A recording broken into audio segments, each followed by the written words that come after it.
disc landed at a ranch at Corona, New Mexico. The rancher turned it over to the Air Force. Rancher W.W. Brazil was the man who discovered the saucer. What I thought was a star began coming in my direction at a very rapid rate of speed.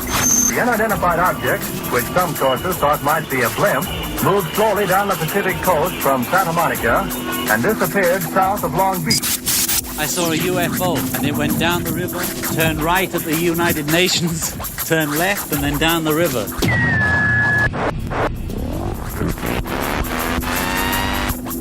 UFO classified. UFO classified. No more plausible deniability. Fact, fiction, or the truth. You decide. And now, the new voice of the high desert, the hostess of UFO Classified, Erica Lukes. Well, happy Fantopia Friday, everyone. I am Erica Lukes, and I hope you and yours had a wonderful Thanksgiving. I know I did, and I'm definitely retaining more water than the Hoover Dam today, but, must have been a good Thanksgiving. I have a really exciting show for you tonight, as I have somebody I'm bringing on, Paul Dean, who is, to me, one of the most important researchers, historians in the world, and the documents that he has found and the things that he writes on his blog, UFOs Documenting the Evidence, it is pivotal to all of this. And I am thankful he's here tonight. He's over in Australia. And Paul, welcome to the show. I just want to get right into this. And I want to say, too, that we've got I just met your friend James Rigney. Oh, hi. How's it going, Erica? Yeah, Good. I know James. He actually lives near me here in Melbourne. I believe he came over to America for a little bit. I spend a couple of hours every couple of months bombarding him with new information. He loves it, but he was wonderful. I just have to say he had so many kind things to say about you, and he was a really great human being. I was so happy to meet him, and I hope I get to come over to Australia to hang out with all of you and do some speaking sometime soon. Yeah, that'd be good. There's always conferences, just to speak at. That would be great. And I want to, for people that are listening tonight, really quick before you go into your new information and all this cool stuff, I want people to know a little bit about you. So will you tell the audience how you got involved in this and where it all started? Yeah, sure. So when I was growing up, when you're in a school library, you're always going to find books on unexplained mysteries, ghosts, whatever. And I started reading about UFOs from a very early age. Normally,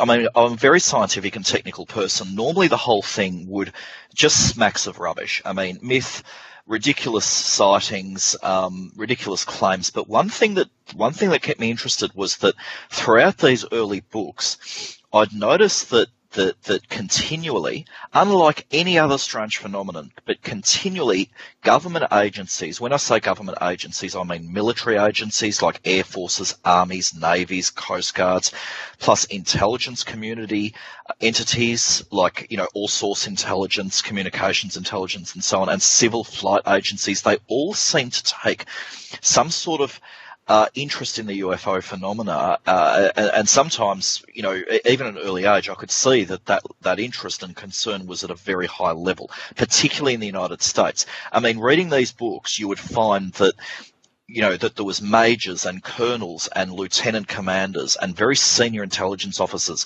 making contradictory statements about UFOs, sometimes actually having their own sightings, being chased by things in planes, being orbited around, on ships by weird objects. And I thought there must be something going on here. And then as the years went on, I started to actually study, what people apparently were seeing, and some of the cases did appear to be quite powerful. It was a real strain for me growing up and people around me to find explanations for certain events, and as the years went on, I just got hooked. I got hooked with the possibility that government agencies knew a far larger amount than what the average punter did. And so I started reading really serious books about UFOs by Hynek, Vallée, Kehoe, some of Timothy Good's work, Saunders's work, and particularly an extraordinary book called Clear Intent, written by Barry Greenwood and Lawrence Fawcett in 1984, which outlines literally hundreds and hundreds of cases where government agencies, military agencies particularly, had begrudgingly released so-called UFO files. Everyone's heard of UFO files. You know, the government are hiding UFO files, whatever. But to read Clear Intent, and to a lesser extent Timothy Good's first book, Above Top Secret, was extraordinary, because in those documents, in government documents, when I say government documents, I mean memorandums, letters, instructions and manuals, radar tracking analysis, various urgent base alerts, telexes, pilot reports, ship captain reports, ship logs, anything that's a government document, you would find that if the further you dug, especially when you get a head start, like in those books I just mentioned, the further you dug, you saw that what the public and the press were being told about UFOs was probably nonsense. Famously in 1969, it was September 17th, I think, the Secretary of the United States Air Force, Dr. Robert Siemens, said that there was no evidence, after 20 years of study by the US Air Force, there was no evidence that UFOs were, one, a threat to national security, and two, actually represented something other than misidentifications, hoaxes, hallucinations, strange phenomena occurring at the same time, like, ball lightning through pollution, whatever. Those sort of statements were just simply a 180-degree turn from what you found in official documents, and that got me hooked. So a few years ago, I actually started working with a researcher here in Australia called Keith Basterfield, and we started harassing the Australian government, that's Royal Australian Air Force, the Australian Transport Safety Bureau, etc., for ever newer and more deeply hidden UFO files. And sure enough, like a lot of other people, we did find stuff. We found unusual policies to deal with the media. We found actual cases held at Air Services Australia. We found copies of memoranda and letters which, had never been seen before between air staff generals and lieutenant commanders and so on. And so I realised from then on, this was 5 years ago, I realised then on I can actually do this, So I got in contact with who I think are the best researchers in the world, the people that actually deal with UFO history, not lurid cases of aliens wandering through people's gardens or, NASA's secret space program or anything like that, but just core information that you can vet and verify that is original source material that represents, a radical departure from what's certainly the United States Air Force and generally United States Department of Defence, plus Britain's Undersecretary for Air and Air Ministry, plus Australia's Department of Civil Aviation, plus New Zealand's Royal New Zealand Air Force, plus Canada's national scientific councils and so on. What all these entities have said to us publicly and to journalists just appears to be all wrong, and they can't both be right. Someone's lying, and that's why I got hooked. So now I'm a historian, I'm a documents researcher, I analyse documents, I analyse cases, the best evidence, not fleeting cases reported from hyperactive teenagers, but the best evidence reported, from command level staff at air traffic control facilities, from combat pilots who are ready for World War III at a moment's notice. These people and their reports are of reasonably high calibre, and they cannot be brushed aside. No, they absolutely can't. And I think it's shocking to me in this quote unquote field that we don't look at what you've done, what you, Barry Greenwood, and a few of these people have done and hold this up as, this is the most important thing that we could look at. Why do you think people aren't taking this seriously in the UFO community? There's a bunch of reasons. One, something I found is people have very short attention spans. Now, that's a long-term and a short-term thing. They literally have short attention spans. No one wants to read No one wants to read, barely legible documents. People don't want to read old newspaper articles. They find it confusing. They find it archaic. Then another thing is a lot of people in the UFO research, I don't know if you can call it research, but a lot of people in the UFO community simply aren't there that long. The amount of people who come and go up and down, in and out, who have a brief but intense interest. They find that they can't come to many or any conclusions. They find that it's all a bit too hard. I also think that the UFO community is drowned out by people who, what you'd call egocentric. They spend more time talking on Twitter and Facebook about, what could be out there or what's coming in from space or aliens than what they do actually, studying historical cases and learning, current stuff about, like how air traffic controllers may handle a UFO, an incoming radio report from a concerned pilot. No one does that. I mean, no one in Australia, for instance, except for Keith and I and maybe Bill Chalker, will actually get their hands dirty and study how the Australian Transport Safety Bureau actually issue these documents called air accident and incident notifications, which a pilot can fill out and put anything he wants in, including a UFO report. So it took me even 6 months just to find that document, that type of reporting document even existed. Nobody wants to do that. People haven't got the time. People are far more happy to sit on the couch watching outrageous YouTube videos than try and contribute. And that's a shame. I can understand that. A lot of people don't have a lot of time, and it can be quite boring. It can be very confusing, very boring, very archaic. But probably the greatest researcher I know that I work with regularly is probably Barry Greenwood in Boston. He has dedicated his life to archiving UFO material, scanning it. He wrote 50 plus newsletters in the 80s and 90s called Just Cause, which were just explosive. They certainly made the US government look like fools. He was able, with their own documents, with US Navy, Air Force and Army's own documents, he was able to, him and others, Todd Zeckel, Robert Todd, Lawrence Fawcett, Brad Sparks, they were able to continually show that the US government were at best very, very confused and very disorganized, and at worst were actually covering up really serious UFO events, and they were doing it all the time, anytime they wanted. So these are the sort of people I work with. It's not much fun at times. I mean, I'd like to be sitting on the couch watching YouTube videos, but I've dedicated myself to this, and so that's what I do.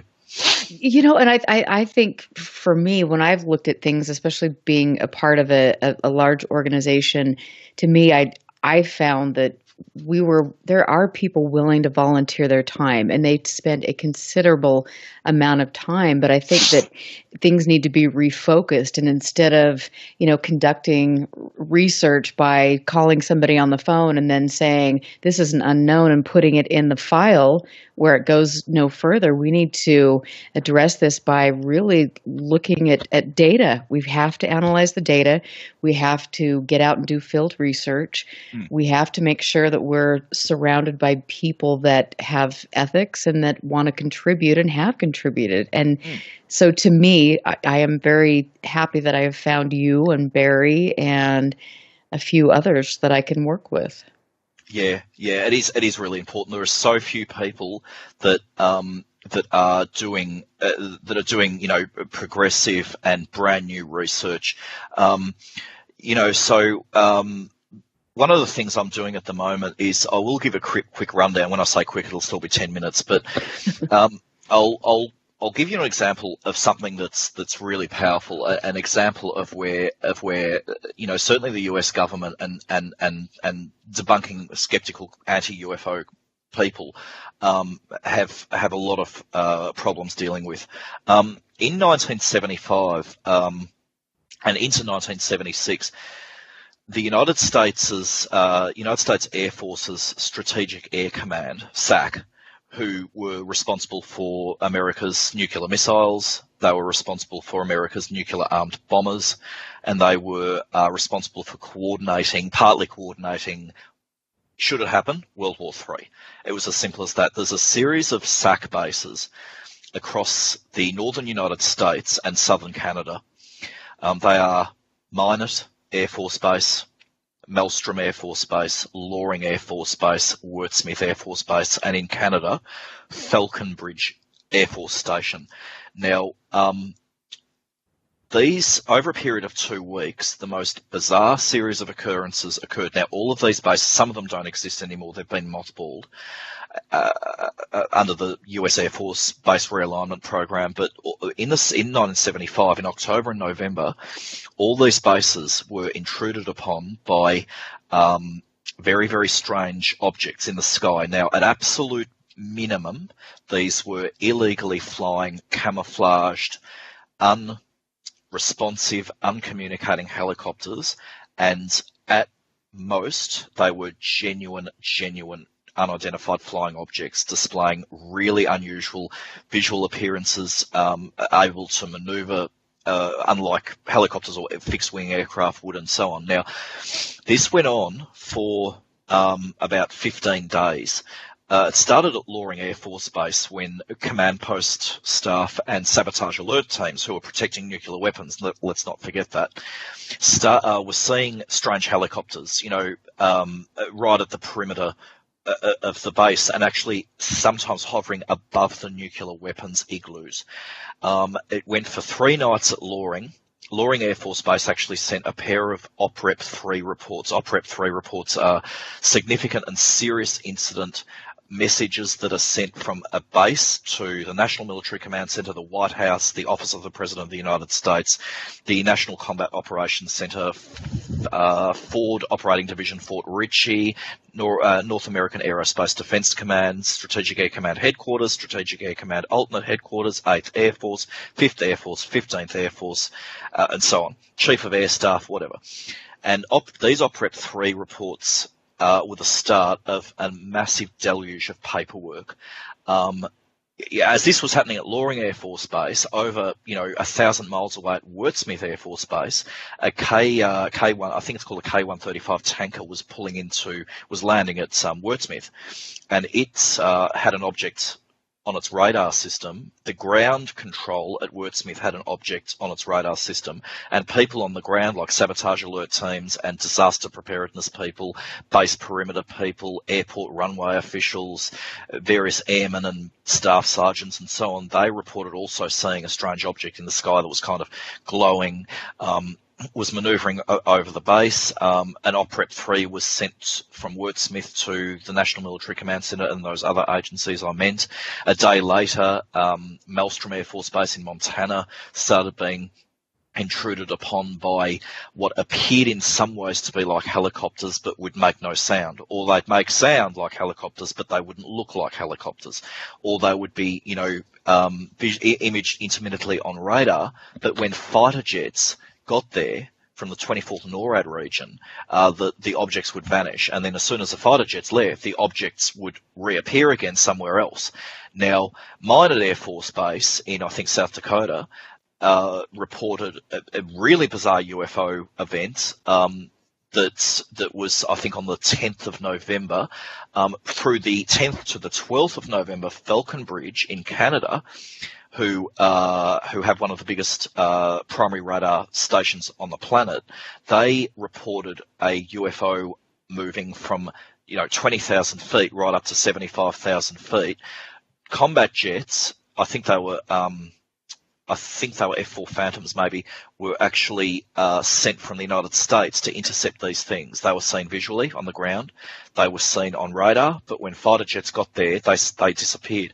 Now, whether all of this, particularly Falconbridge say, whether all of this was just an extraordinary series of coincidences, a lot of hyperactivity, over caffeinated air traffic controllers, stars, planets, a stray helicopter, whatever, we just don't know. But it was very, very, very strange, whatever happened.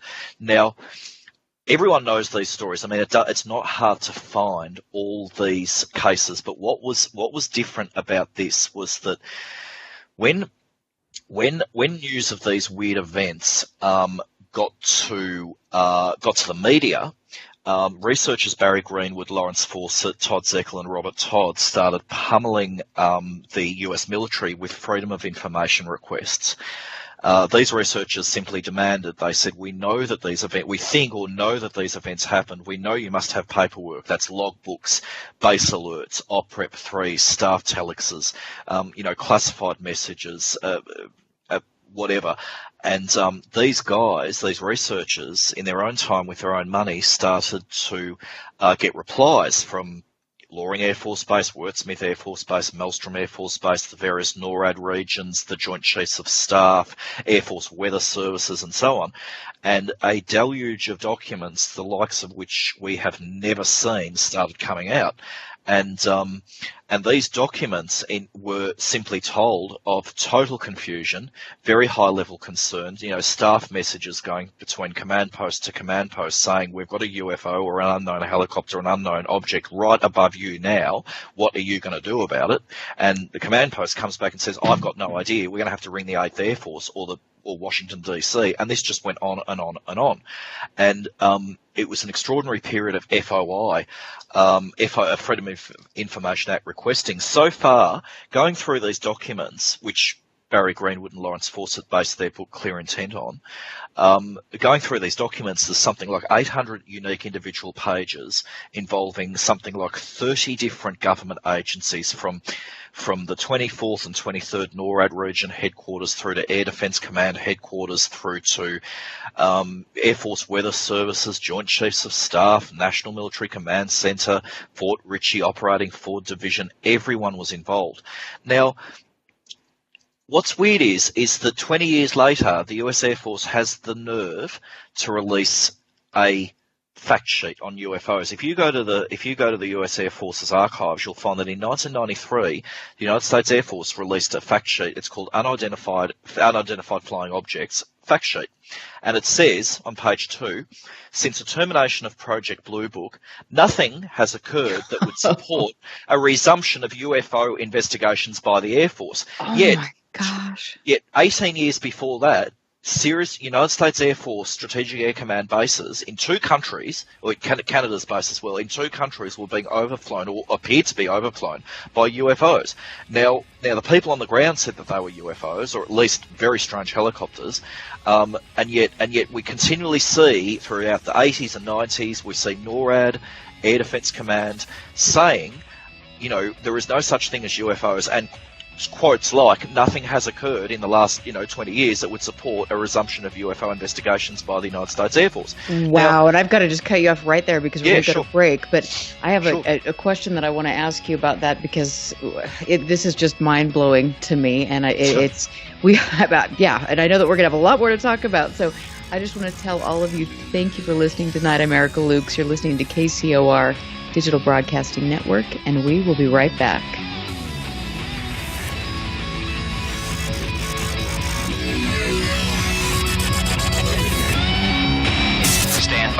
This is UFO Classified with Erica Lukes. Erica Lukes.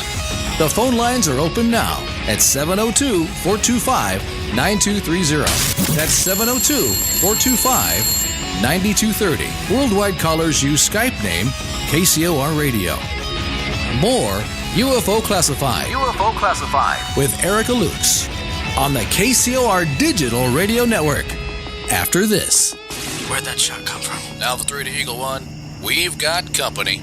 From Tate Publishing, codename Eagle Force, the saga begins. I see them, Alpha 3. All units stay low and let them come. From the eyes of a special ops officer, Joe Michael Riggy brings to life this amazing story of survival, the unknown and the unexpected. Here they come. Hold your fire. Hold. Now. Codename Eagle Force at TatePublishing.com. Now, broadcasting in digital HD radio. What if maintaining a healthy weight was as simple as drinking a cup of coffee? With Valentis coffee, it's that easy.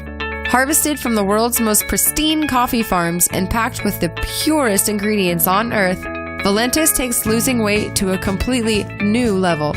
At Valentis, we believe everyone deserves a chance to be healthy and fit.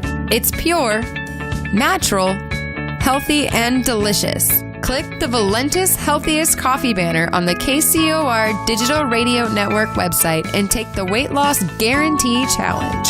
Valentis Coffee, simply the world's healthiest coffee. When danger is imminent, will you be prepared? Now many mobile devices can bring you critical information from local sources you trust. With the unique sound and vibration, wireless emergency alerts keep you in the know wherever you are. Learn more at ready.gov/alerts. Brought to you by FEMA and the Ad Council. Monday nights are about to become hauntingly good, as Reverend Sean Whittington possesses the airwaves with Vegas Supernatural. Tune in every Monday at 5 p.m. Pacific, 8 p.m. Eastern for Vegas Supernatural, exclusively on the KCOR Digital Radio Network. There's a war raging between good and evil. The question is, which side are you fighting on? Tune in Monday nights as Reverend Sean Whittington sets the new standard for paranormal radio with some of the most influential personalities in the world today. Vegas Supernatural, hosted by Reverend Sean Whittington, every Monday night at 5 p.m. Pacific, 8 p.m. Eastern, exclusively on the KCOR Digital Radio Network. The one show even the devil doesn't want you to hear.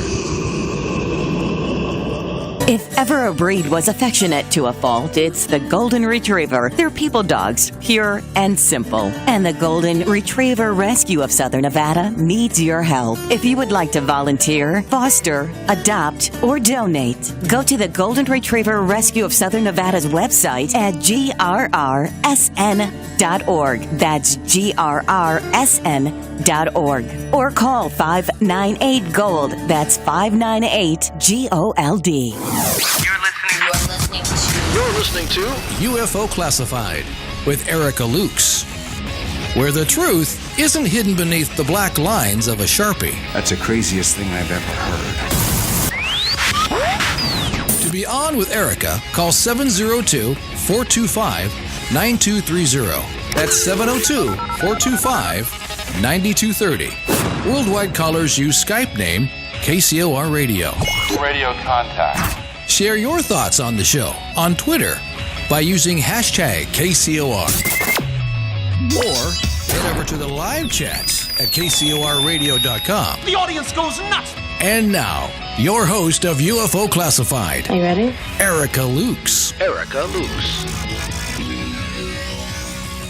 Welcome back, everyone, and happy Fantopia Friday. I am speaking with Paul Dean, who has a very important blog called UFOs Documenting the Evidence. He does research like nobody I know, except for perhaps Barry Greenwood, who we were talking about. He does a lot of FOIA requests and obtains government documents and has put together a very interesting puzzle. And we were talking when we left off. Paul, let's go back into the U.S., the 1993, the U.S. fact sheet that we were talking about before we went to break. Yeah, so every now and again, since the close of Project Blue Book, so Project Blue Book was the United States Air Force's 20-year-long study. It finished in 1969. It was a 20-year official study of that's collecting UFO reports, investigating them, and coming to conclusions. It was finished in 1969, 1970.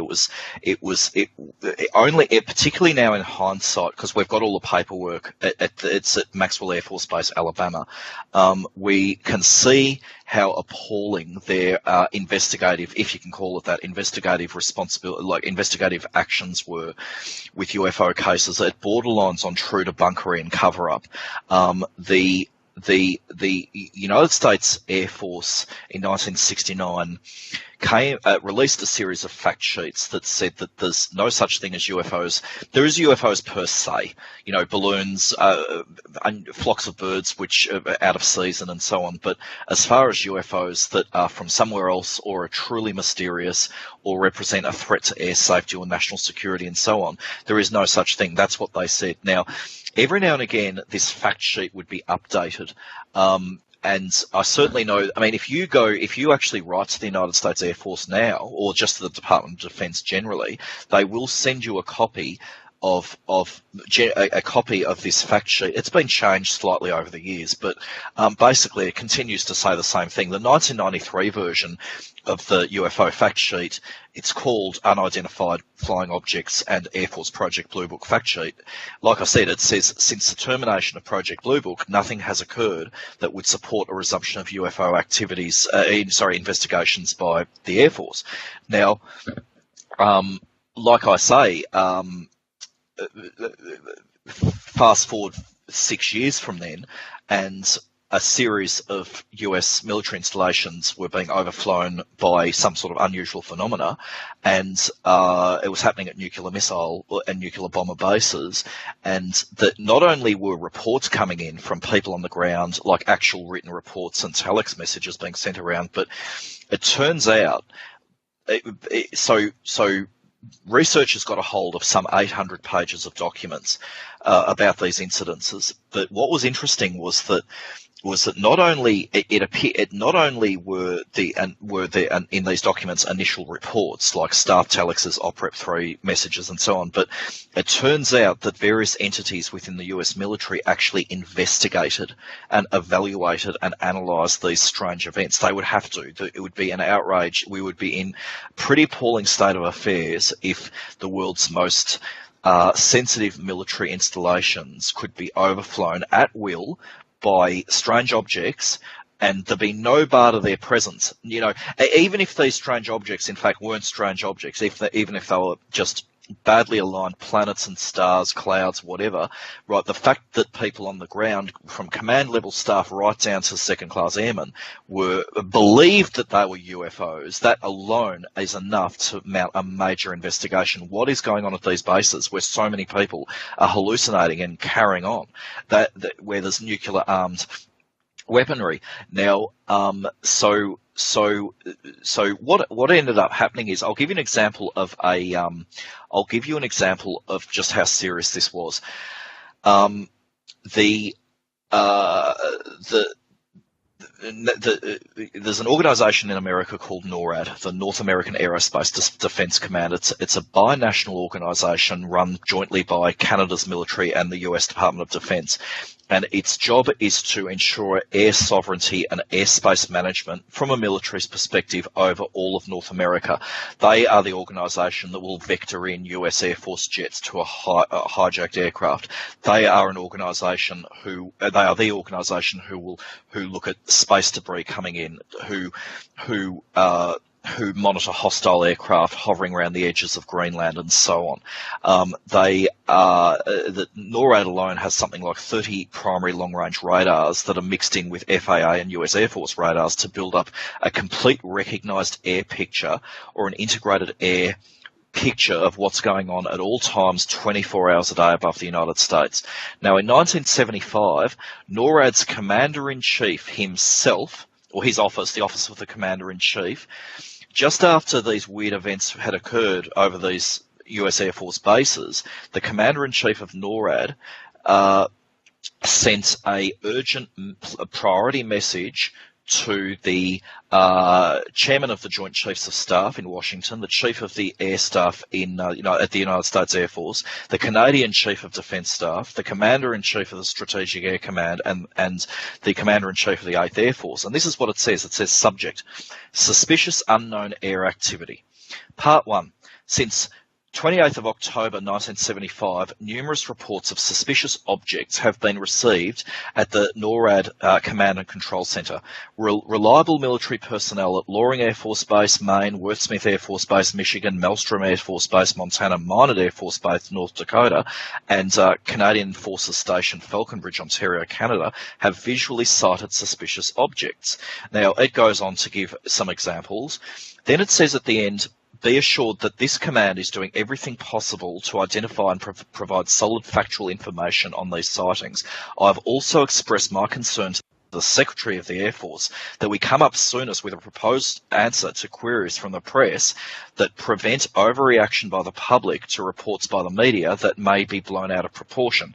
To this date, efforts by Air Guard helicopters Strategic Air Command helicopters and NORAD F-106s have failed to produce positive IDs.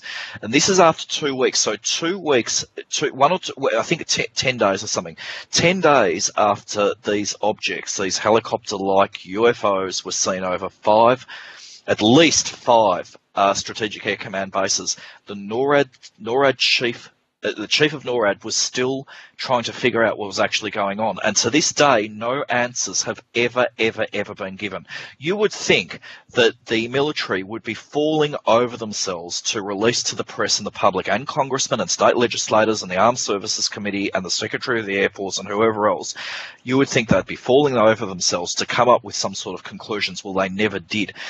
One researcher, Robert Todd, actually had the nerve to, well, nerve's the wrong word. He had the wits about him to actually write to the Secretary of the Air Force, and he asked two very simple questions. He asked one very simple question. He said, has the Air Force's intelligence service investigated these sightings, and if so, what conclusions were reached?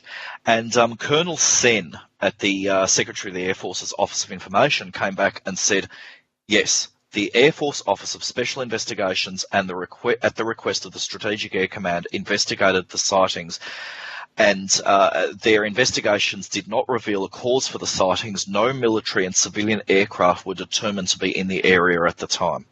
So you've got, like, even 2 years later, on November the 11th, you've got someone at the Secretary of the United States Air Force's Office of Information saying that we, at an intelligence and security level, we investigated these sightings and we couldn't come up with a single answer, right? Even if the answers were just planes and planets and clouds and whatever else, the full resources of the Strategic Air Command, the 8th Air Force, the National Military Command Center, Air Force Weather Service, Air National Guard, on and on and on, could not actually give the public or congressmen or anyone else a solid answer. Though it was there was every single organisation you can think of, from the Aerospace Intelligence Division of the Air Force Intelligence Service to the Continuity Branch of the Air Force Intelligence Service to the Scientific and Technical Branch of the Secretary of the Air Force to the Chief of Air Staff for Intelligence at Fort Belvoir. Nobody could come up with an answer. And so when you see fact sheets, so-called fact sheets from government agencies saying there is no such thing as UFOs and they aren't a problem for national security, right, you've got to look at what's actually been released. And we only have what's been released. There's a lot that's been held back. Extraordinary. It is extraordinary. And to me, as a citizen of the United States, I would think that heads could absolutely roll over the lie after lie after lie that our government is telling us about this. Precisely. There was definitely investigation done. There is no doubt that at least at the Joint Chiefs of Staff and National Military Command Center, there were senior generals. Now, I don't know, for your listeners, I'm sure most of you know that in the United States Air Force, the highest rank you can get is a 4-star general. It's just called general. The second highest rank is lieutenant general. The third highest rank, I think, is brigadier general. The fourth highest rank is major general. They might be mixed up. Underneath that, colonel. Underneath that, lieutenant commander. Well, the fact of the matter is that we've at the National Military Command Center, we've got what they call DDO update messages. They're a type of telex message that's sent around the operations center at the National Military Command Center, which is run by the Joint Chiefs of Staff, which is directly answerable to the President of the United States and the Secretary of Defense and the Chief of Staff, and the Chief of the Chairman of the Joint Chiefs. Now, within one of these DDO messages, it actually says, I've got one here, and it says, quote, this is about Maelstrom Air Force Base. It says, a follow-up with NORAD provided no additional information. Lieutenant General Smith has indicated his continuing interest in a phone conversation with DDO-OT. What that's saying is that a person who is a lieutenant general in the United States Air Force, right, who's moving billions and billions of dollars around every day, who's running massive projects, dozens of projects, inaugurating enormous new programs answerable directly to Congress and so on. He has actually shown interest in what the United States Air Force publicly specifically say do not exist. You've got a situation where even if it was helicopters and planets, you've got a situation where generals, right down to lieutenant commanders, right down to lieutenant colonels, I should say, are actually showing interest and are actually analysing these events. Now, another memorandum we've got here, another DDO talker, I should say, says it's got a subject, CJCS comments re UFO incident, and in English that means Chairman of the Joint Chiefs of Staff comments regarding UFO incidents. And it says, the message says, Chairman of the Joint Chiefs of Staff at 10 November morning briefing indicated that when UFO sightings are reported, the National Military Command Centre should ask for temperature gradients in the area, i.e. for possible or lost inversions. The Chairman of the Joint Chiefs of Staff also questioned the advisability of scrambling aircraft against reported UFOs. Now, this could not be clearer. Right, this is the Chairman of the Joint Chiefs of Staff actually having a 10 a.m. briefing on UFOs. And UFOs don't exist, remember. So who do you believe? You know, like at the time it was actually General Jordan S. Brown. So not only was he briefed about these alarming UFO events that were occurring at Maelstrom on the 10th of November, he was actually adding to the decision process. He was saying that he wanted temperature gradients for the area, and he really questioned about whether the NORAD and the US Air Force should be launching fighter jets to actually attack these things or chase them down. It just goes on. You know, I'm just looking at it now. There's another document called UFO Analysis, which says in future UFO sightings at the Western Hemisphere Desk Office will initiate telephone requests to the Senior Duty Officer at Air Force Global Weather Services for a temperature inversion analysis in the vicinity of unusual sightings. The telephone response by Air Force Weather will be followed with a priority message. Now, this says UFO analysis in the subject line. You can't get any clearer. Brigadier General C.D. Roberts, Brigadier General is pretty highly ranked. C.D. Roberts was the author of that memorandum. So it shows that they were taking enough concern about these events that they were investigating them, analysing them, and trying to get on top of them. Now, still to this day, like I say, these strange occurrences have never been solved. I mean, they were described as disc-shaped objects, glowing disc-shaped objects. One object over Maelstrom was described as a UFO that emitted a black tubular object. There was cuts on radar up to 100,000 feet at one location, and so on. So something is amiss here, and I think anyone with half a brain can see that. And it's just, I mean, I sit here listening to you talk, or I read your blog, and my jaw is on the floor. I don't understand and this. Nobody knows about this. Nobody knows about this. These people, like Barry Greenwood and especially Robert Todd. Robert Todd sadly died now, but he was pumping out. Barry Greenwood and others have told me that Robert Todd would type out on a typewriter as many as 20 Freedom of Information requests a day. Sometimes he'd do 20 a week, sometimes 20 a day, sometimes 2 a week, sometimes 2 a month, but his volume of output was unbelievable. Now, when Todd and Greenwood actually FOI'd the organisation of the Joint Chiefs of Staff for the National Military Command Centre memorandums I was just talking about, Robert Todd, the boys had only actually asked for National Military Command Centre documents relating to October-November 1975, and Robert Todd was smart enough to actually ask. He wrote in about 1980. He wrote another FOI request to the Office of the Joint Chiefs of Staff asking for any memorandums or DDO talkers or DDO updates that had UFOs in the keywords or unidentified flying objects or unknown aircraft. He asked for all records, not just for 1975, because he'd already done that. He asked for records dating right back to the 60s. So they were thinking that the National Military Command Centre may have UFO records in the thousands. And interestingly, the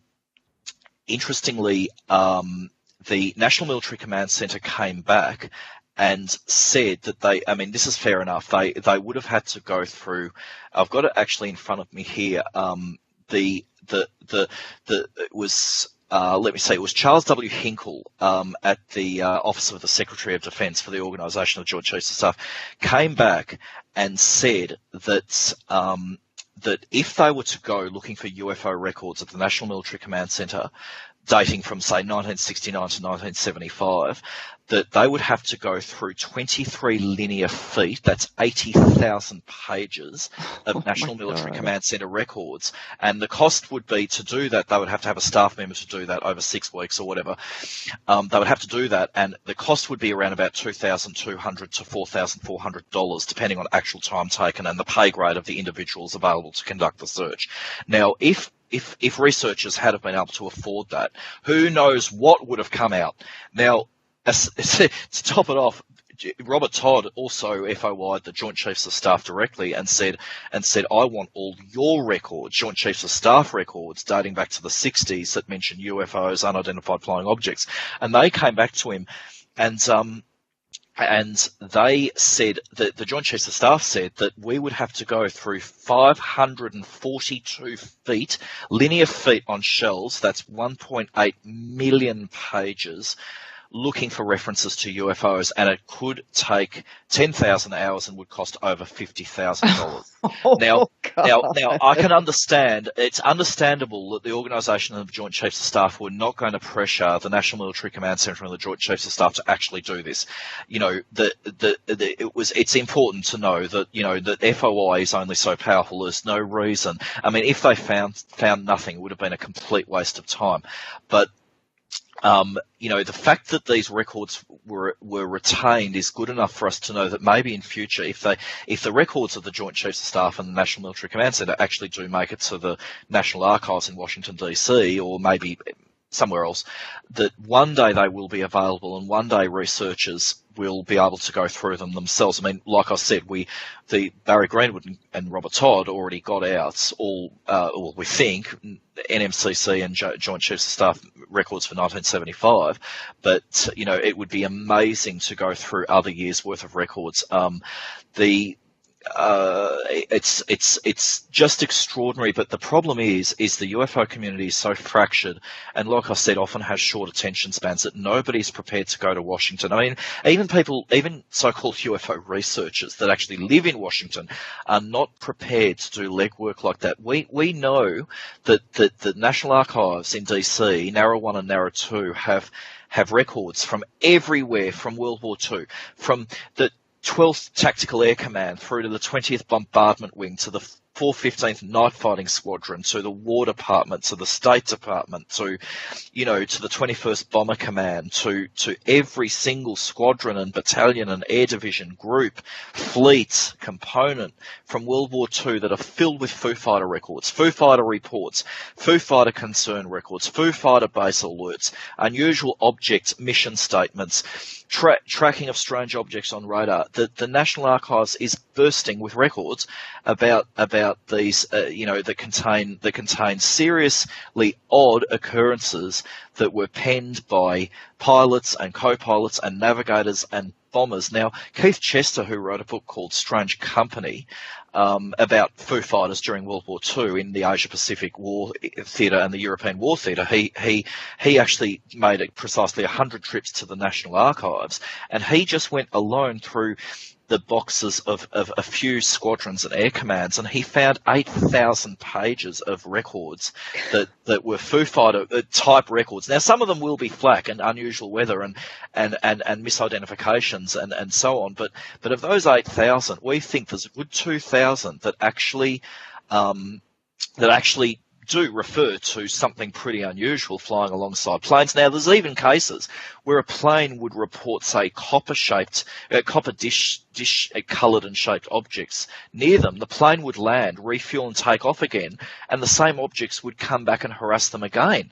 Now, these aren't just fleeting incidents for a few seconds. These are minute and 10-minute and 20-minute duration sightings by multiple people. And these records are languishing there. Some of them are still classified, some of them aren't. They are accessible, but nobody from the UFO community will go and study them. It's terrible, because the answer to the UFO problem, whatever it is, may actually lie at your National Archives, and likewise may lie in England's National Archives or Russia's or whatever. Right. And it's tragic. Yeah.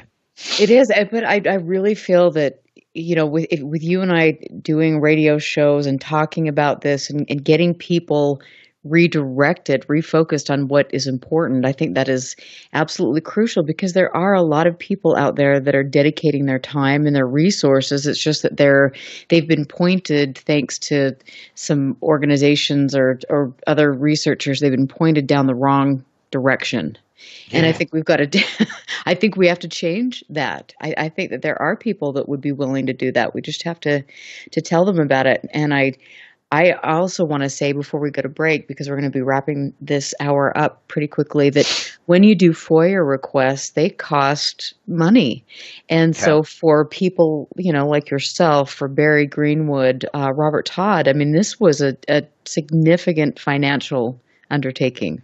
It's extraordinary. I've seen Robert Todd's Robert Todd's material has all been scanned, and I've seen it. And in some of his FOI requests were $300 or $400. Now, most of them were quite cheap, but some of his FOI requests to furnish to the director of this or that administration at whatever agency he was harassing, some of them were $300 and $400. Now, this is unbelievable, because back in 1975, 1978, $300 or $400 for a person who was just a baker who pushed flour around all day, $300 or $400 was probably the equivalent of $2,000 today, yet somehow he scraped the money together.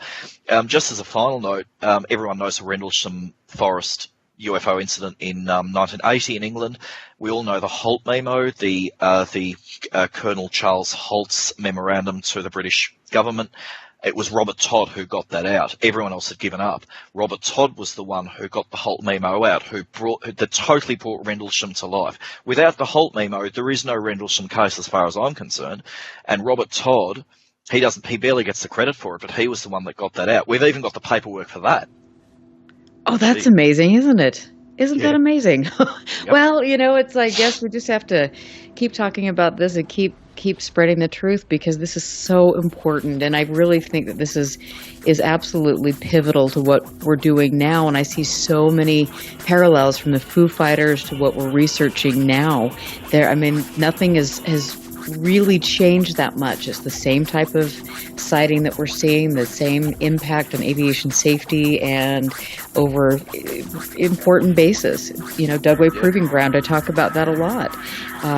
This is really critical, and I'm excited to talk a little bit more about this when we get back. I'm Erica Lukes. We're going to head out to break. Thank you all for listening. Make sure you share all of these great recordings, these radio shows. This is important. We have to get good information out. We will be right back. Listen very carefully. This is Houston. Say again, please. Houston, we've had a problem. This is UFO Classified, live every Friday night, 4 p.m. Pacific, 7 p.m. Eastern, exclusively on the KCOR Digital Radio Network. The truth is out there, just waiting to be discovered. And now, if you will, accompany me on a journey to the future. For more information on the host of UFO Classified, Erica Lukes, upcoming guests, as well as links to the past shows, visit her website at UFOclassified.com. UFO Classified. UFO Classified. UFO Classified. This is KCOR Las Vegas, home of the Digital Radio Network, broadcasting from a shack just south of Area 51. Wait, that doesn't exist. This is the KCOR Digital Radio Network. Now for the news. Now, broadcasting in digital HD radio. The disc landed at a ranch at Corona, New Mexico. The rancher turned it over to the Air Force. Rancher W.W. Brazil was the man who discovered the saucer. What I thought was a star began coming in my direction at a very rapid rate of speed. The unidentified object, which some sources thought might be a blimp, moved slowly down the Pacific coast from Santa Monica and disappeared south of Long Beach. I saw a UFO, and it went down the river, turned right at the United Nations, turned left, and then down the river.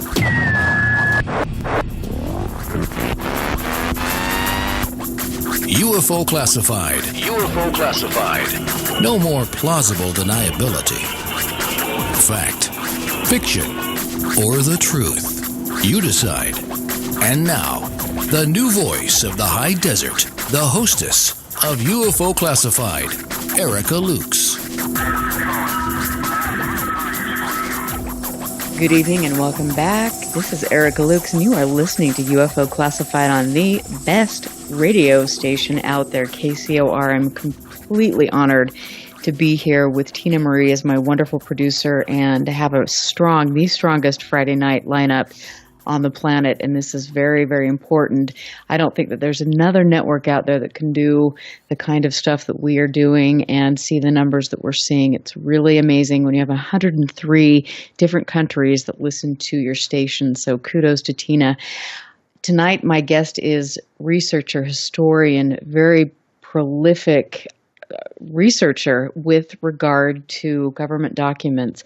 Paul Dean is joining me from Australia, and we are talking about Robert Todd. We're talking about Rendlesham and all of these really interesting connections that have been made. And I think it's important, Paul, you were mentioning before we went to break that Robert Todd is kind of the unsung hero in all of this. He was like, I mean, he sadly died about 5 years ago, but I mean, he is one of many people who have done extraordinary. I mean, there's so many: Brad Sparks, Kevin Randell, Todd Zeckel, that have done extraordinary government documentation work. And you know, the amazing thing is, like I say, is that some of these people that have provided us with the best evidence, the best documents, the best even things like newspaper articles. I mean, to go through thousands of pages of newspaper articles looking for UFO cases, discussions between journalists and sheriffs and journalists and army base officers and so on is extraordinary, but very few people want to do it. Now, there is, I mean, even something, I mean, I mentioned Rendlesham before. There is an avenue in regards to Rendlesham that that to my knowledge, that few people have looked into, is now all military units from, right up the top from numbered air forces to fleets, right down to individual squadrons, like brigades and so on.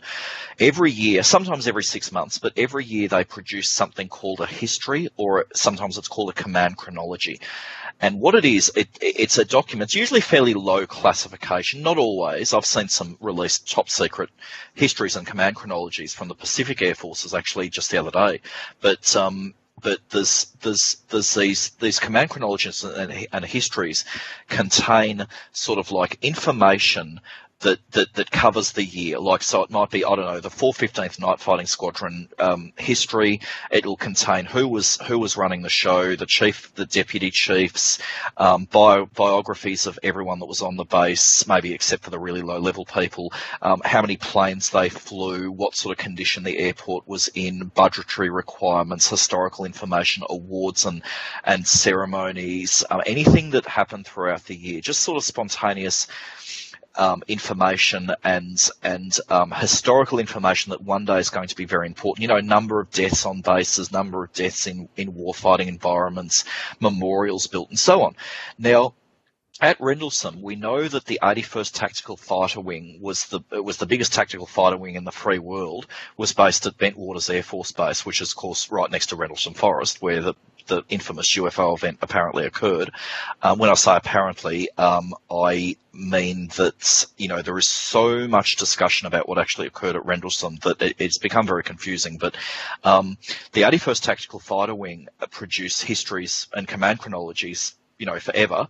And those command chronologies and histories are actually located at somewhere called the Air Force Historical Research Agency at Maxwell, Alabama. And to my knowledge, nobody's gone and looked at them for the year 1980, and I suppose 1981 wouldn't be a bad idea either. Also, the individual security police squadrons and communications squadrons and so on that were involved, directly or indirectly involved with the UFO incident around Christmas 1980, the command chronologies and histories for those cells, those squadrons, those forces have also not been opened and released. Now, we know that they exist. You can actually go to the Air Force Historical Research Agency at Maxwell, either online, you can do it digitally, or you can actually go there and and if time and a little bit of money, not much, permits, you can actually get access, or you should be able to get access to these historical documents. Now, do they contain in there sheets? I mean, the command histories and chronologies are divided up into chapters, like intelligence on, 12 months worth of intelligence information, operational information, budgetary, fiscal information, and awards and ceremonies and promotions and so on. Now, I would suspect that I can't remember the names of the security police and the communication squadrons involved at Rendlesham, but I would not be surprised if there was just some mention in these documents saying something like, under the chapter intelligence events, somewhere in there might be just one tiny reference. Now, it might be something small. There may not be anything in there at all. But if there is something in there, it's yet another piece of documentation that shows that, I mean, we've got so little from that. Realistically, the only US government, US Air Force's document that's ever been released about Rendlesham was the Holt memo, and it's got a letterhead, 81st Tactical Fighter Wing, and it's signed by Colonel Holt, and that's the only documentation we have that has, the United States Air Force as a letterhead. It would be just, if nothing else, it would be very interesting to see some other United States Air Force documents, being command chronologies and histories, that do actually mention Rendlesham. Now, this is free. This is available. Anybody can find these documents at Maxwell. Now, to my knowledge, no one's done it, and it's a shame because people talk ceaselessly about Rendlesham Forest, but very few people actually go and do primary research, and that's a real shame. And you would think with all the people that are so concerned about Rendlesham and have such a vested interest in this because they were there, they've had experiences, that they would want to do that. Exactly. I mean, not a lot of people know. I suppose it's a case of knowing about the military. I mean, not everyone knows that squadrons and right up to, like I say, right up to numbered air forces. Not many people know that even people maybe involved don't realise that histories and command chronologies are penned by the base historian or the squadron historian or the squadron administrative director or whatever. A lot of people don't know that these documents are even produced, and even less people realise that a lot of them are declassified. A lot of them can be declassified if they are currently classified, because they're so old. We're talking about something that's 36 years old in this case. Even if there is sensitive information, maybe about the storage of nuclear weapons or whatever, the government, the US Air Force, can release information redacted. It means that they'll release a 50-page document, but they'll have black ink all over it. Now, even that in itself is amazing, because it'd be very interesting if you got, the history or command chronology for, say, the 81st Tactical Fighter Wing at Bentwaters near Rendlesham. It'd be interesting if there was a few lines redacted that came under, say, intelligence sightings or something like that. That in itself would point to Rendlesham UFO case. Now, a lot of people, like I say, don't know that these documents exist, but so that's what I'm trying to do and we're all trying to do it. Fran Ridge, for instance, that runs kneecap.org, that is one of the largest suppositories of UFO documents and other, case analysis, comments, maps, and so on in the world. Him and others are, we're all trying. There's so few of us, though. We're all trying. The planet's got nearly 8 billion people, and there's only about sort of like 30 of us that would actually get off their backside and try to bring these deceitful, Air Force officers to take them to the cleaners about all this stuff.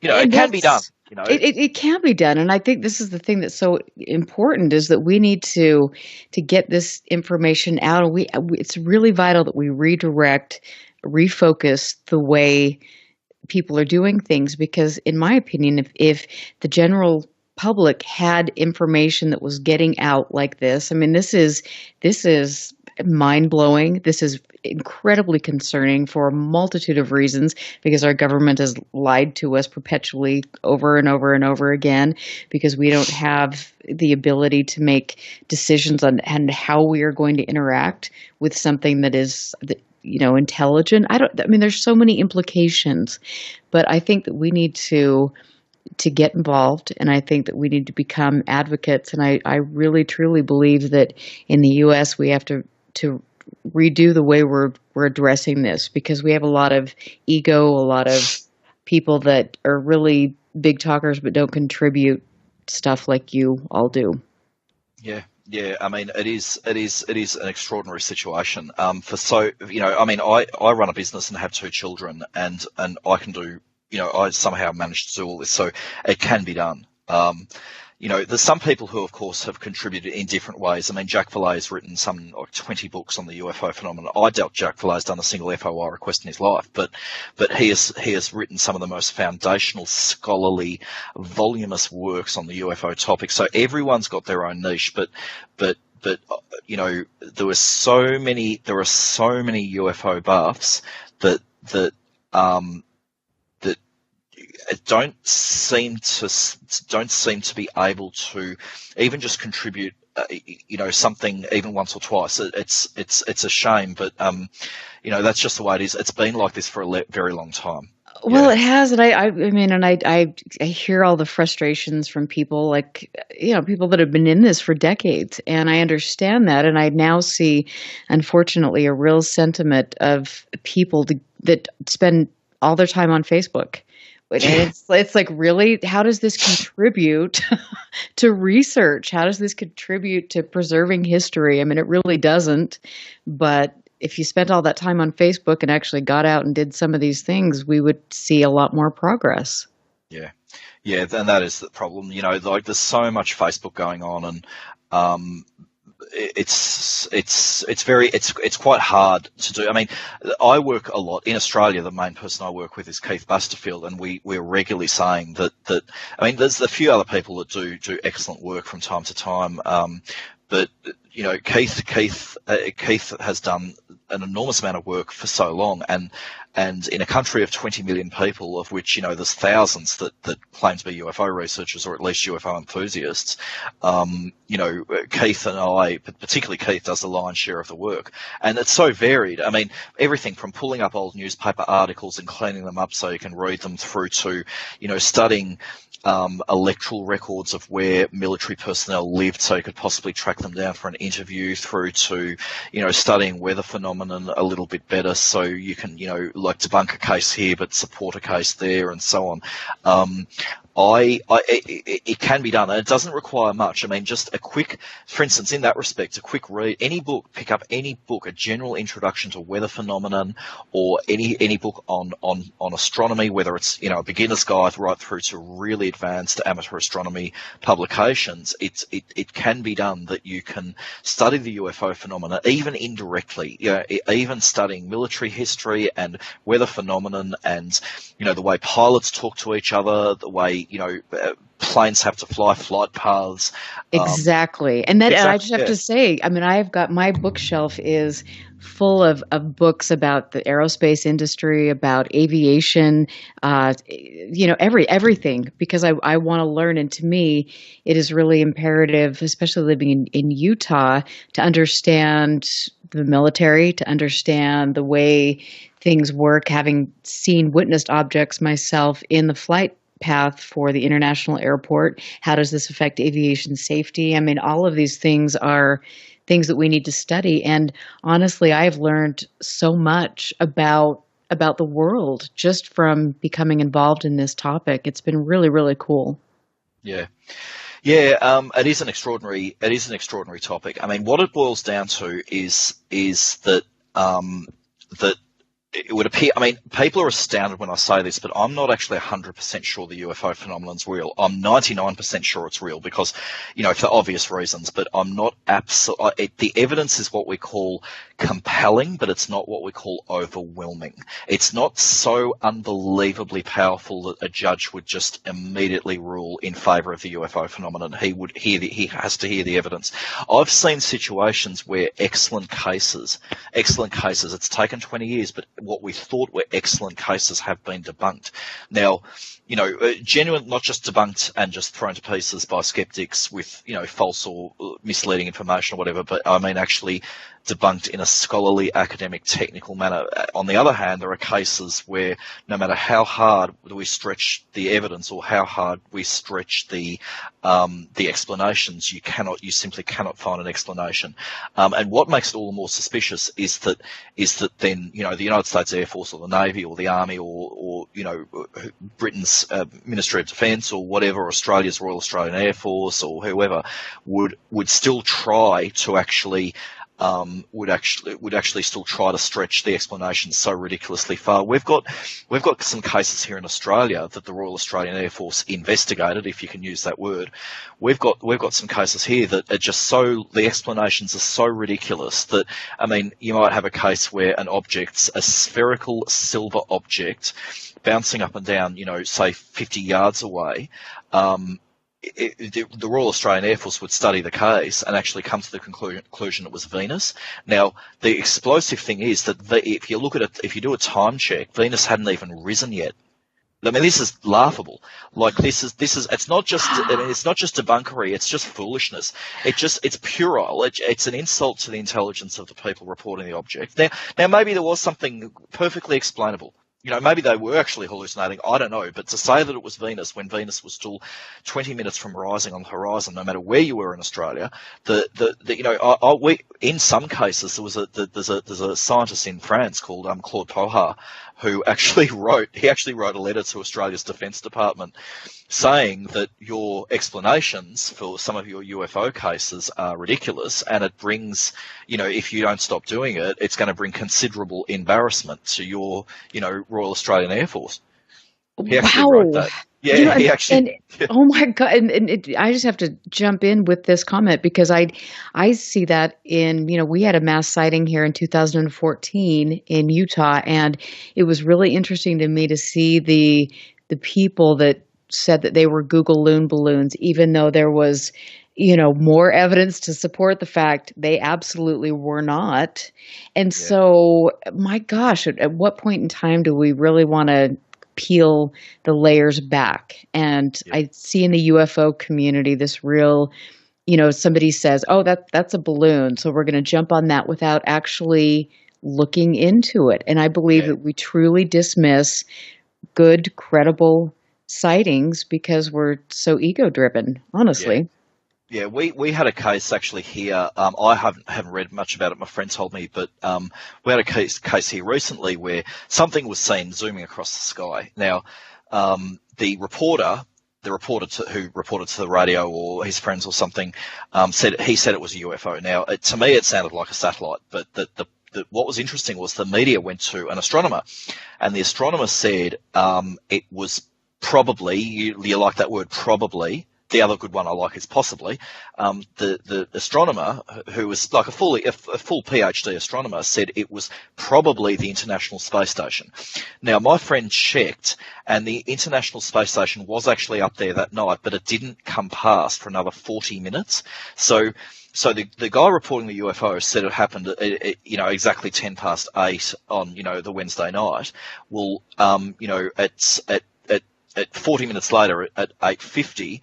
Was when the International Space Station zoomed past, and that's even assuming that the International Space Station was actually visible. And if it didn't have any sunlight reflecting off it, it would be totally invisible. But for an astronomer to make a sweeping statement that it was probably the International Space Station, when he himself obviously hasn't even checked to see when it was zooming past, is just knee-jerk debunkery and just writing off of the UFO phenomenon. Now, I've got no doubt that if you could study the case, it probably was explainable. Maybe it was a satellite, maybe it was a high-flying military aircraft that it doesn't tend to fly in that area, a C-1, a Hercules or something. But the fact of the matter is that cases do need to be investigated, and we've got to screen. I mean, people need to remember how to screen cases. Screening cases involves getting rid of ridiculous witnesses who have made hundreds of UFO reports in their lives to, to screening witnesses to make sure that their eyesight is actually reasonably good, that they're not colourblind, screening witnesses in respect to even the sensitive stuff like drug abuse and so on, and then start looking at flight paths and 24-hour, secondary surveillance radar checks to see what planes were up there. It's not that hard. No, it isn't. Yeah, I mean, it can be done. I mean, like I say, there's people here. Keith Basterfield does it all day long. And, Jack Valet has probably driven himself mad writing out, what constitutes as a good case, how you start investigating. Alan Hendry wrote an extraordinary book in 1979, I think, called The UFO Investigator's Handbook. Hynek has Joseph Allen Hynek, astronomer at Northwestern University, who was a consultant for the US Air Force until he saw what was going on with debunkery and cover-up. He wrote two astounding books in 1972 and 1976. One was the UFO Experience and one was the Hynek UFO Report. And throughout, every second page tells people or alludes to people or indirectly informs people on how to investigate UFO cases, how not to investigate them, and what sort of mistakes people commonly make, and blah, blah, blah, blah, blah. There is no excuse at one end, there's no excuse for people saying, I saw a UFO. I don't know what it was, but it was an alien spacecraft. I mean, it looked a bit like a balloon, but it was an alien spacecraft. And that's one extreme. On the other extreme is when you get people who just outrageously debunk things immediately without visiting the area, without even talking directly to the witnesses, by talking to the witness's husband's flatmate for 7 years later or whatever. And,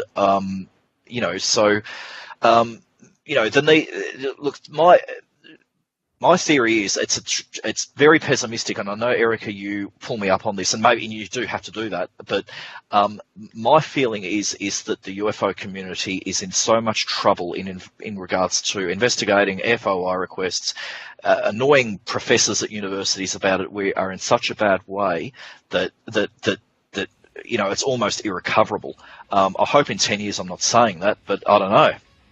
You know what? And the more I kind of look at everything and have experiences, I can say that the UFO community is completely dysfunctional, and is the leaders or organizations are very ineffective. And I think that that's a shame, because there are so many good people like you, like Barry Greenwood, like Fran Ridge, who deserve to be remembered. And I just want to say, everybody, we're going to take a break. Paul Dean, thank you for joining me tonight. You can visit his wonderful blog spot, which I have on my website, ufoclassified.com. UFOs Documenting the Evidence blogspot is where you can find Paul's brilliant work. Thanks, Paul.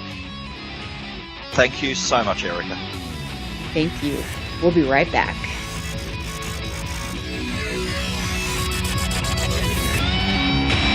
Stand by. This is UFO Classified with Erica Lukes. Erica Lukes. The phone lines are open now at 702-425-9230. That's 702-425-9230. Worldwide callers use Skype name KCOR Radio. More UFO Classified. UFO Classified with Erica Lukes on the KCOR Digital Radio Network. After this. Gee, it's so quiet. Too quiet. Terribly quiet. Awfully quiet. Do you have an hour to kill?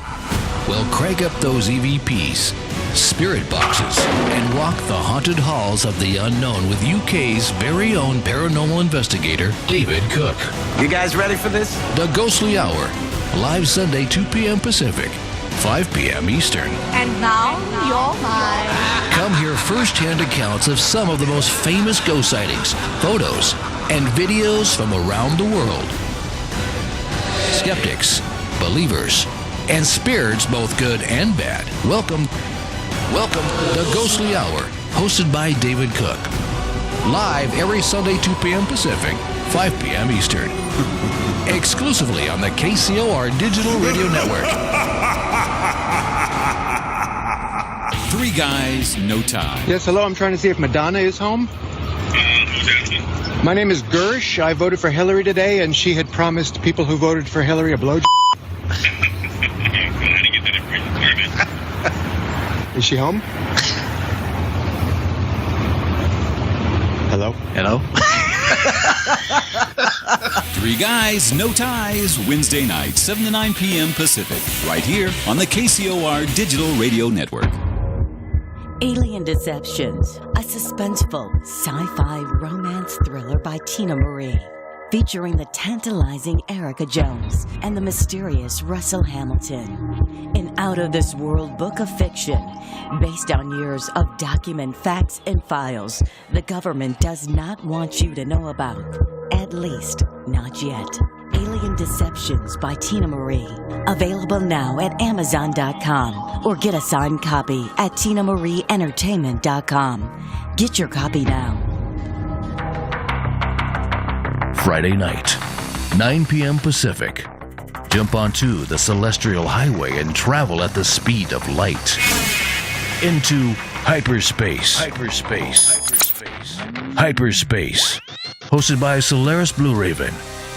She navigates you through the cosmic tides of mysticism into the world of covert technology, UFOs, mystical sciences, and the world of unforeseen forces. You get to really sort of enjoy a bizarre ride.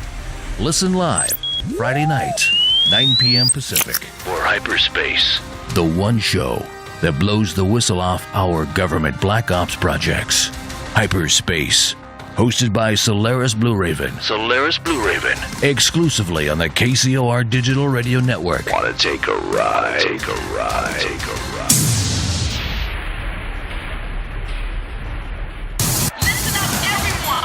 This is the world-famous KCOR. That's the only station I listen to. You're listening to UFO Classified with Erica Lukes, where the truth isn't hidden beneath the black lines of a Sharpie. That's the craziest thing I've ever heard. To be on with Erica, call 702-425-9230. That's 702-425-9230. Worldwide callers use Skype name KCOR Radio. Radio contact. Share your thoughts on the show on Twitter by using hashtag KCOR. Or head over to the live chats at KCORradio.com. The audience goes nuts! And now, your host of UFO Classified. Are you ready? Erica Lukes. Welcome back, everyone, and happy Fantopia Friday. I'm Erica Lukes, and this is the best radio station on the planet. KCOR has a wonderful night of ladies on Friday night, and I just want to give a shout out to Solaris Blue Raven and Tina Marie, who have exceptional shows, and we are truly dominating the airways. I'm proud to be a part of this great network. And tonight, now we just had Paul Dean, but I'm going to bring in one of my friends, colleagues, somebody who is really contributing and working his tail off to research, to doing things that are outside of the norm in the United States. And I think that that's really commendable. He works with NICAP, Fran Ridge, specifically on MADAR. And he was also involved with MUFON and now is doing a lot of other really important stuff. So Challon, Holt, welcome to the show. I'm always happy to have you. Well, thank you. Thank you. Oh my gosh, you're always doing something so incredible, and I'm really, as a friend, I'm really proud of you and all of everything that you contribute. You know, I have to say, we're going to go ahead and just put you down. You're not going to like this very much, but we're going to put you right where you need to be as a listener, and as those folks out there that need to know how my name is said. Oh my God. I know. So you do this to me, and then when we talk about it, you're like, oh, I messed it up. So we will help you help everyone else. It's actually Challon. Challon. Everybody got that now. Oh, no. And my God. As many times as I tell you on the phone, it's okay. I know. You know what? My mom has the same problem. I think it's genetics. I'm going to blame her. That's a good one, isn't it? As a male, I am not going there. Oh, dear. Not going to rock that out. All right. Oh, that's fantastic guest tonight. Paul Dean is always my favorite to have on. I mean, the dude is so knowledgeable, and his way of explaining things is so articulate. I always feel like I'm in science class just listening to your show when he's on. I mean, I just love the way that Paul just presents everything. I know, isn't that incredible? And why do you think, and I've got to ask you this because you're here in the United States, but why do you think people here don't grab on to his work or grab onto the work that is truly important? You know, I have to say, just from an investigator standpoint from MUFON, I'd never heard of Paul Dean. And maybe it's because I didn't, research it well, but when I was turned on to Paul was through your radio show. And that was when you were still with KGRA, and I got turned on to Paul, and I started looking into what he was doing, and in this field, of course, it's very broad of an aspect to think you can understand the vast amount of people that do research, but to be turned on to someone like Paul. You get a moment that day, if anything, if you're into the computer world like I am, you have a few moments to research a guy like that and see he's involved in all kinds of areas. And just listening to him talk on your radio show tonight will tell you he's a very articulate and knowledgeable guy. His mind is in this world of ufology better than most, if you ask me. And I know that's a broad statement, but to come from a point of view with what he's been doing and what he is explaining to people, the way he even just says it is almost like I'm listening to a book on Amazon somewhere. It's awesome just to hear him talk. Oh no, it is incredible, and I have to say that you and I have been through a lot here with our trials and tribulations, and I think we've definitely come out on the upper side of things. But I think that there is a real problem here in the United States as far as the way we do research, or whatever, quote unquote research, the way we are really kind of focused on debunking things. And to me, that is more of an egocentric way of looking at things instead of contributing, data analysis, which is imperative, which we don't do, and also doing field research. I mean, why are we not doing that here? I have to answer the question with a question, and that is something you brought within your question. And that is, why doesn't organizations like MUFON, and I hate to call them out, but places like MUFON and NUFORC, why is that data that are being questioned? Why is that not being asked within the organization to get those answers that people are looking for? Simple answers. Right. And I think, with regard to NUFORC, I mean, it's a one-man show, and I know that Peter is probably really, really overwhelmed, and he tries to help as much as he can. But I think with regard to, MUFON, if there were state directors or field investigators that could work together and do that, I tried to with Project Orange with Robert Spearing and Terry Ray, try to get some data analysis going on, or at least get state directors to work together to understand that there was the same type of sighting seen in the same locations for decade after decade. But I probably had 3 state directors that actually responded to me and sent me cases, which was, it's pretty pathetic.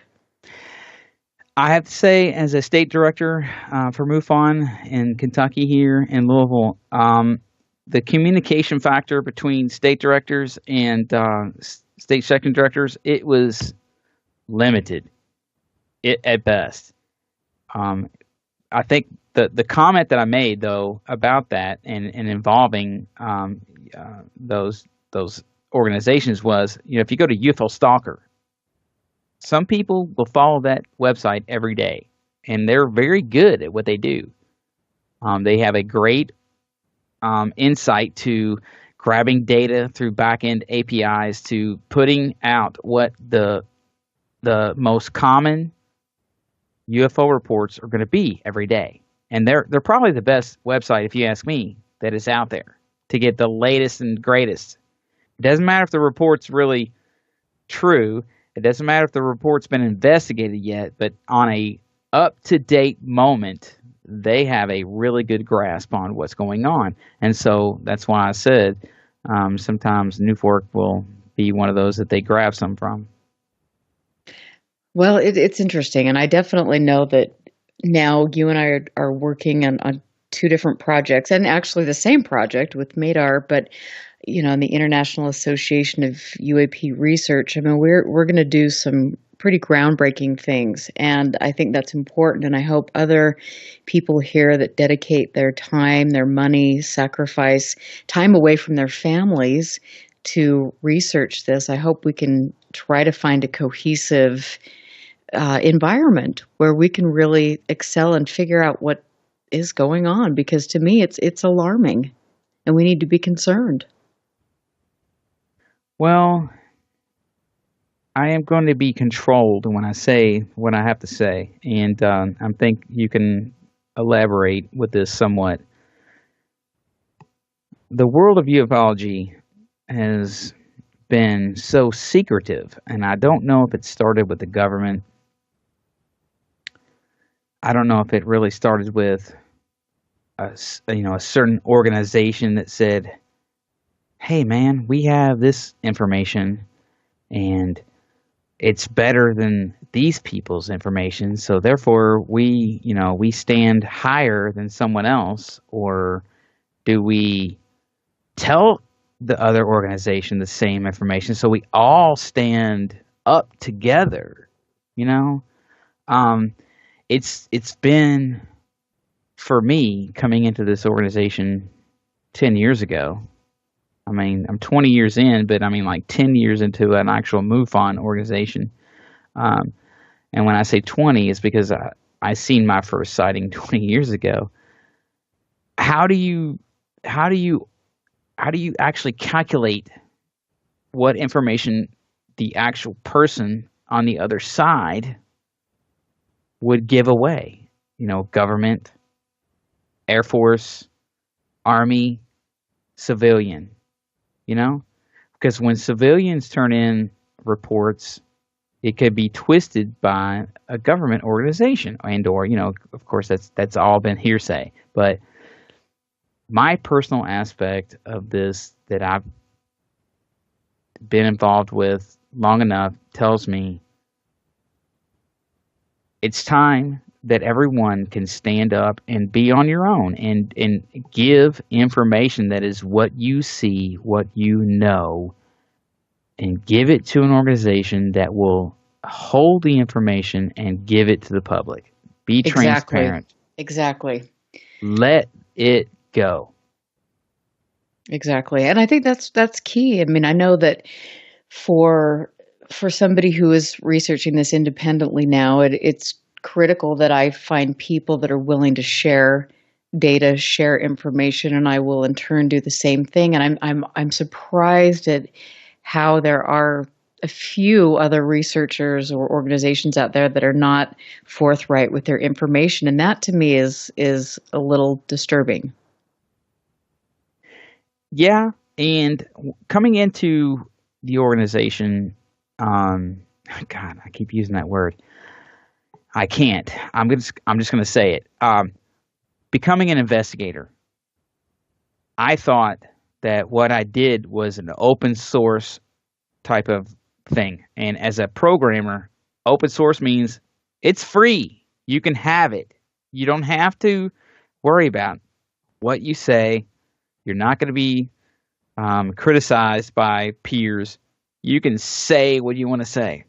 So by giving away the information, because it's free, you can just let everyone out there, anyone that wants to come and find it, be involved. And how hard that is now for me to understand that is not what they wanted me to do, and that is not what they allowed me to do. I found myself coming back and reorganizing myself into a key area of investigation that I only involve myself with people like you, people like your new organization, and kyufo.com. So, and that's good because I think that, I mean, for me, my time with MUFON was very incredible. I have to say, as hard as it was, but I met people that I truly adore and respect and will be friends with and research with the rest of my life. I mean, people like Robert Spearing, people like Terry Ray, Bill Weber, Ruben Uriarte, Stacy Wright, and Jim Mann. I mean, these people are all incredible people who sacrifice, and really it's important to remember that these people all deserve a good, strong organization, and I think hopefully some change will be made with regard to some of these things, because there are so many good people that, like you, for so long, that put in time and effort, and I hope that we can refocus the way we do things, because it's vital. And I don't think that having a new marketing campaign or a new TV show is necessarily going to help research. I don't know. Call me crazy. Well, I mean, you can only sell so many books or an idea in which you can gather a way in which you can market something. I guess I'm not a marketing guy, so I'll say that right away. I am not a marketing guy, so I guess I can definitely take a back seat to how those things are sold or how people will market a ufology sales department. I mean, do you even have such a thing? What do you have that has to be sold? This information should be free.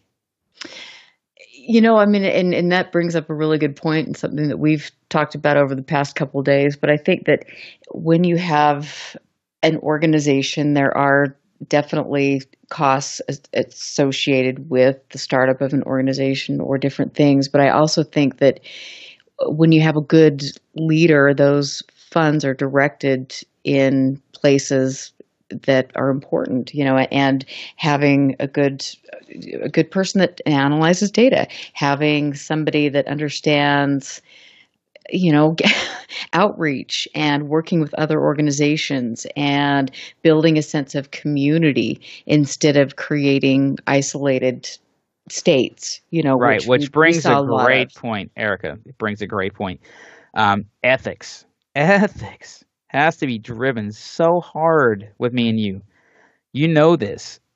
This is something me and you have talked about offline many times, ethics. And you don't have to sell me on the idea of common ethics, because there has been a misuse of that in organizations me and you both have been involved in, that there needs to be.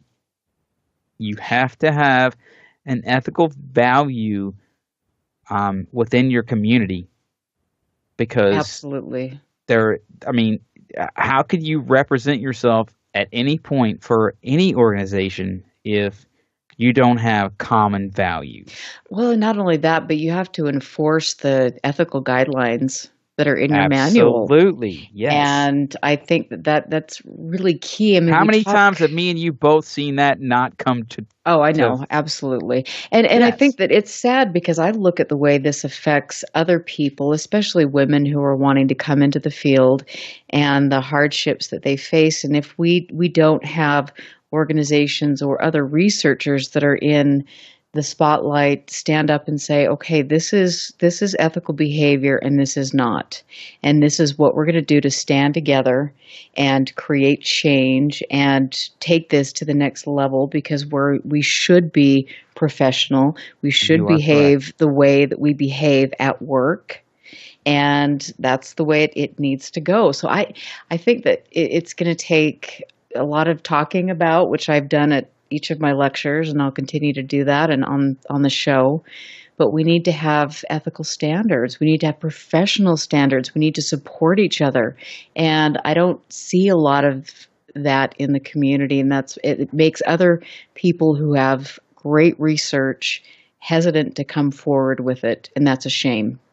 Yeah, because and I don't know if this was an old military standard, the way that the guys used to be, this was a guys thing, but women also have a point and opinions, and they deserve the right to say what they have to say.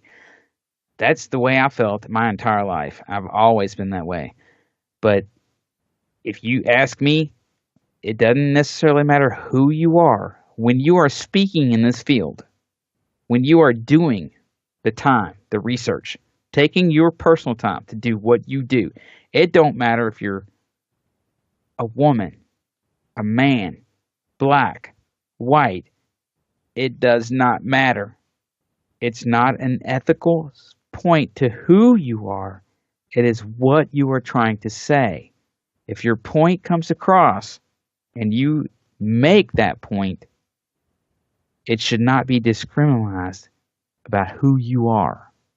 Right. Not a woman, not a man. Absolutely. And that's exactly true. And I think as a woman coming into this field and hearing that, the all sorts of negative things about me because I'm a woman, because I'm, not necessarily, yeah, I'm not even going to say it, but I think that. What are you waiting for? Well, no, I'm not going to say it, but I mean, I'm not. I found that there were people out there, and probably the good old boys club, that were very ready to jump on the bandwagon. Yeah, it's saying things that were not healthy, were not right. It wasn't right, and to me, it has become my personal mission to make sure that women coming into this field, or other people, anybody coming into this field, we have a safe, respectable place to do so, because we are all taking a huge risk when we come out and do this work, and we need to support each other, and that is absolutely key to what we're doing. Right, and I have to say, and it's hard because there's been so much backlash recently from what has been going on, but as a male state section director for MUFON for a while, it's hard to find women that will come join your group. And then they're like, "Oh, I had an experience, but I don't necessarily want to join the group." But I just don't really know if it's okay. Well, what do you know that's not okay? It's fine. It's okay. Just come in. Let's talk about it. And we get them involved with other people. And, myself, I always involve, several other people before we get a new person involved in our groups, in our group sessions. I always want to make sure that they're involved with 3 or 4 other people before it's just a one-on-one conversation, before they tell their story. Right. Because anytime you have a sighting that's it's unbelievable. Me personally, I have to have 4 or 5 other witnesses just to make sure that I'm not missing something. They all get to listen to it together, so that we're all gathering that information together as an investigative reporter. I have to say though, if they agree to it, some don't agree to it. Some just I don't even want to see you. We'll do this by phone or internet.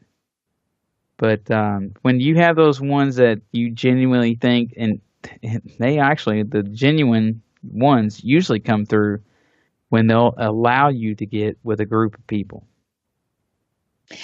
But, I will say it's an interesting thing. I think getting witness testimony and stuff, there are different ways that people will allow you to obtain information. You know what I mean? And I think we're all just different in that regard. But I think that we've got a few minutes left to close, and we haven't even talked about Madar, but I will be on in a couple of weeks with Fran, so we'll get the updates there. But I want to just say, if you had any advice for people coming into this field, what would that be? Well, that's a good question. I think I hear you ask this question every week, so now it's my turn. Personally, I would say do your own research. Always follow your gut, follow your heart. You would not lie to yourself. There's many times I've been out on investigations where, before I get there, I'm going, oh my God, this is great information. I got pictures, I'm showing up to the, the site, and I get there and it's not what I thought it was. And of course that can happen to anyone too, based on what you thought it was going to be. But the information is going to be in front of you every time. And you have to differentiate between what you think it is versus what they tell you it is. You got to do your research. There's so many places out there that you can find to make sure it's not a iridium flare or a Galaxy 5 rocket or some place, where you can find out that it's not going to be something that's a human-made piece of equipment. And right, and absolutely, exactly. And sorry, we've got 2 minutes to show close, and I just want to say that it's a great point, and I want to just throw in there that you shouldn't do your research on Facebook. No. And that's exactly it. I have to say we've got to wrap it up for tonight. But thank you, Challon, for coming. Hey. And I know, are you proud of me? God, I'm kind of slow, but it is always so much fun to have you here. And I'm a big supporter of yours. I don't know why you would even ask me to be proud of you. I'm always proud of you. You guys have a great show here, and Erica, you always do a great job. Well, thank you. I love having you on. I'm sure we will talk later tonight, and you have a wonderful weekend. And all of you out there, thank you for getting in chat. Thank you for listening to the show. Please make sure you tell your friends about it if they have any questions. I've got some great book of the week that I'm doing on UFOclassified.com. And so you can see that this week I am featuring Keith Chester's book, which is incredible. So thanks for tuning in. Stick around for a great night of ladies on KCOR. We will see you next week. Listen very carefully. This is Houston. Say again, please. Houston, we've had a problem. This is UFO Classified, live every Friday night, 4 p.m. Pacific, 7 p.m. Eastern, exclusively on the KCOR Digital Radio Network. The truth is out there, just waiting to be discovered. And now, if you will, accompany me on a journey to the future. For more information on the host of UFO Classified, Erica Lukes, upcoming guests, as well as links to the past shows, visit her website at UFOclassified.com. UFO Classified. UFO Classified. This is KCOR Las Vegas, home of the digital